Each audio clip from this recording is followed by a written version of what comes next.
우리가 어떤 갈등 상황이 있거나 문제가 있을 때도요, 근데 보통 이렇게 얘기를 해요. 아니, 일을 왜 이렇게 하셨어요? 어? 아니, 이렇게 실수하시면 어떡해요? 이런 식으로 막 쏘아붙이면서 상대를 막 몰아세우는 경우들이 되게 많죠. 이랬을 때도, 어떻게 일이 이렇게 된 건지 좀 설명을 해주시겠습니까? 그죠? 이런 식으로 조금 더 순화해서 말한다면, 우리가 어차피 일은 벌어졌고, 그 일은 해결해야 되는데, 서로 구성원끼리 감정 상하고, 안 좋은 말이 오고 가는 것보다는 이 표현은 긍정적인 언어 표현을 써가면서 그 상황을 잘 해결하는 것이 조금 더 건강한 방식이겠죠. 우리가 부정적인 말은 좋지 않다라는 건 다 알고 있습니다. 그런데요, 그 부정적인 언어가 생명을 죽일 수도 있다는 사실 아시나요? 그 미국 워싱턴 대학교 심리학과의 엘머 게이츠 교수의 유명한 침전물 실험이 있습니다. 이분이요, 사람의 숨결을 시험관에 놓고 이 액체 공기로 냉각을 시키는데요. 그러면은 이제 침전물이 발생을 한대요. 근데 그랬을 때 평상시에는 이게 무색인데 뭔가 사랑하는 말이나 어떤 긍정적인 표현을 했을 때는 분홍색을 띠고요. 화를 내거나 욕을 할 때는 이게 갈색을 띈다고 합니다. 근데 이 갈색 띤 이 침전물을 실험용 쥐에 투약을 했더니 단 몇 분 만에 죽었어요. 이 교수가 어떤 사실을 밝혀낸 거냐면, 화를 내거나 막 욕설을 하는 사람의 이 침은 이렇게 실험용 쥐도 죽일 수 있을 만큼 강력한 독성이 있다는 사실을 밝혀냅니다. 우리가 흔히 독설한다는 말을 이렇게 요새 많이 쓰는데, 정말로 남한테 모진 말을 하고 상처를 주고 막 불쾌하게 하는 그런 말들이 다 독설이잖아요. 조심할 필요가 있겠죠. 우리의 뇌도요, 긍정적인 말과 행동을 하면 긍정적인 회로가 생기고, 부정적인 말과 행동을 하면 부정적인 회로가 생긴다고 합니다. 그러니까 긍정적인 말과 행동을 할 때마다 우리 뇌에 그 길이 깔리는 거예요. 길이 생기는 거예요. 그래서 우리가 이왕이면 긍정적인 언어 표현을 할 필요가 있다라는 말씀을 드리고 싶습니다. 그래서 여러분이 긍정화법을 많이 우선적으로 쓰셨으면 좋겠어요. 그런데 우리가 현실은 어떤가요? 늘 긍정적인 말만 할 수 있는 상황은 아닙니다. 막 누군가한테 부정적인 어떤 문제가 되는 것들을 좀 지적할 일도 있고, 잘못에 대해서 내 피드백을 줘야 될 때도 있고, 굉장히 현실은 부정적인 말을 해야 될 일들이 많이 있어요. 그러니까 무조건적으로 긍정적으로만 말해라 라는 게 사실 현실적으로는 쉽지가 않습니다. 하지만 앞서 말씀드린 것처럼 긍정적인 언어는 이렇게 내가 남을 살리는 일이고, 우리 조직을 더 생존시키고 더 부흥시킬 수 있는 일이기 때문에 여러분이 긍정화법을 우선적으로 쓰시는 걸 권해드리지만, 부정적인 말을 해야 될 때는요, 긍정의 부정화법을 여러분 쓰실 것을 제가 추천을 드립니다. 이건 뭐냐면요, 긍정화법은 일단 나 이거 좋아, 좋습니다, 이건 긍정이죠. 부정은요, 저 이거 싫어요, 싫습니다, 이건 완전한 부정입니다. 그렇다면 긍정의 부정화법은요, 저 이거 좋아하지는 않습니다. 제가 이렇게 이 일에 대해서 이게 흥미를 느끼지 못합니다. 이렇게 긍정을 쓰고 부정을 쓰면서 좀 더 순화시켜 주는 거예요.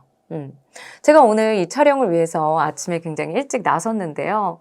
이런 상황에서도 내일 촬영 있으니까 늦잠 자지 말아야지, 이렇게 말하는 것보다 나 일찍 일어나야지, 이렇게 좀 더 긍정적으로 말을 하게 되면은 훨씬 좋다라는 거죠. 우리가 어떤 갈등 상황이 있거나 문제가 있을 때도요, 근데 보통 이렇게 얘기를 해요. 아니, 일을 왜 이렇게 하셨어요? 아니, 이렇게 실수하시면 어떡해요? 이런 식으로 막 쏘아붙이면서 상대를 막 몰아세우는 경우들이 되게 많죠. 이랬을 때도, 어떻게 일이 이렇게 된 건지 좀 설명을 해주시겠습니까? 그죠? 이런 식으로 조금 더 순화해서 말한다면, 우리가 어차피 일은 벌어졌고, 그 일은 해결해야 되는데, 서로 구성원끼리 감정 상하고, 그죠? 안 좋은 말이 오고 가는 것보다는 이 표현은 긍정적인 언어 표현을 써가면서 그 상황을 잘 해결하는 것이 조금 더 건강한 방식이겠죠. 그래서 여러분이 내가 나쁘다, 이런 직접적인 표현보다는 좋지 않습니다. 제가 좋아하지는 않습니다. 약간 이렇게 순화하는 표현들을 써주시면 좋고요. 오늘 왜 이렇게 더워? 짜증나.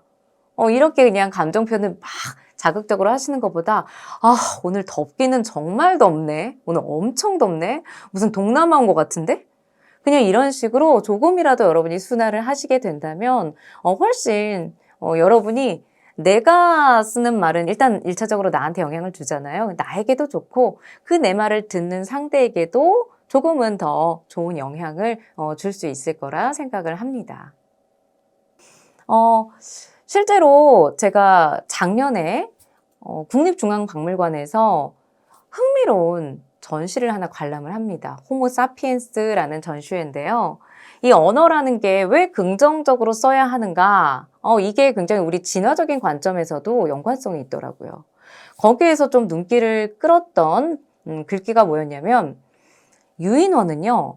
털고르기를 이렇게 통해서 유대 관계를 유지한다고 합니다. 그런데 반면에 호모 사피엔스는 언어를 통해서 서로 소통하고 협력하면서 자기 집단의 규모를 이렇게 키워서 생존을 하기 위해서 그렇게 언어를 수단으로 쓴다고 하더라고요.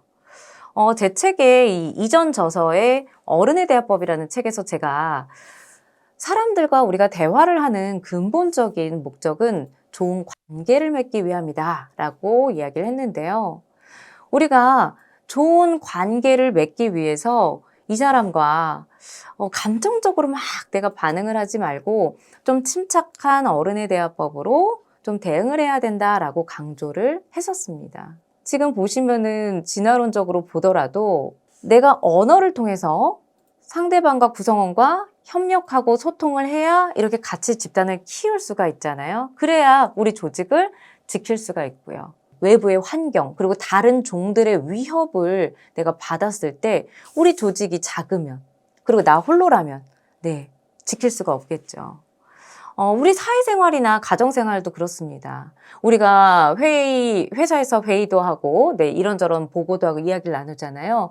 그랬을 때, 사람들과 의견 조율을 하고, 그걸 통해서 좋은 아이디어를 내서, 결국 그게 좋은 결과로 이어져서 그 조직이 더 성장을 하죠. 그 회사가 더 성장을 하죠. 그런데 만약에 언어가 서로 협력하지 않고 서로 다투기만 하고 한다면, 좋은 결과가 이루어지지 않죠. 조직은 무너집니다.